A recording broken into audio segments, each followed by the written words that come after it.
तर दिल्लीचे मुख्यमंत्री अरविंद केजरीवाल हे सध्या तिहार जेलमध्ये आहेत। जेलमध्ये केजरीवाल यांच्यावर सीसीटीव्हीची 24 तास नजर आहे। मधुमेह असल्याने केजरीवाल यांच्यासाठी स्वतंत्र आयसोलेशन रूम देण्यात आली आहे। न्यायालयाकडून घरच्या जेवणाचीही परवानगी त्यांना मिळाली आहे। तर 15 एप्रिलपर्यंत केजरीवाल यांचा मुक्काम हा तिहार जेलमध्येच असणार आहे।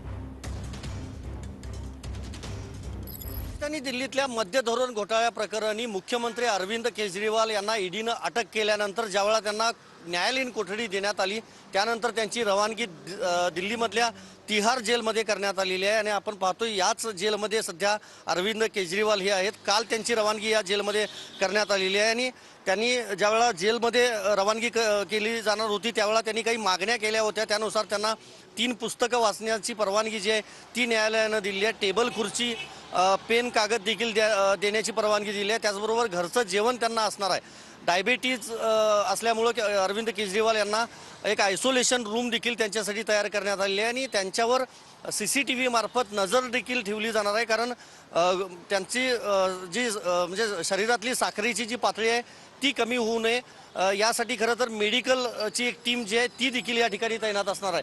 आणि याच तिहार जेलमधल्या 2 नंबर सेलमध्ये अरविंद केजरीवाल यांना ठेवण्यात आलेलं आहे। त्यामुळे 15 तारखेला त्यांना आता पुन्हा एकदा राऊज एव्हेन्यू कोर्ट जो आहे तिथं हजर केलं जाईल। त्यामुळे 15 तारखेनंतर पुन्हा कोर्ट त्यांना न्यायालयीन कोठडी आहे ती कंटिन्यू करतं का की त्यांची सुटका होते म्हणजे जामीन मिळतो हे बघणं महत्त्वाचं असणार आहे। पण सध्या तरी मुख्यमंत्री अरविंद केजरीवाल यांचा मुक्काम जो आहे तो याच तिहार जेलमध्ये असणार आहे। व्हिडिओ जर्नलिस्ट राकेश कुमार सह मी संदीप राजगोळकर, TV9 मराठी, नवी दिल्ली।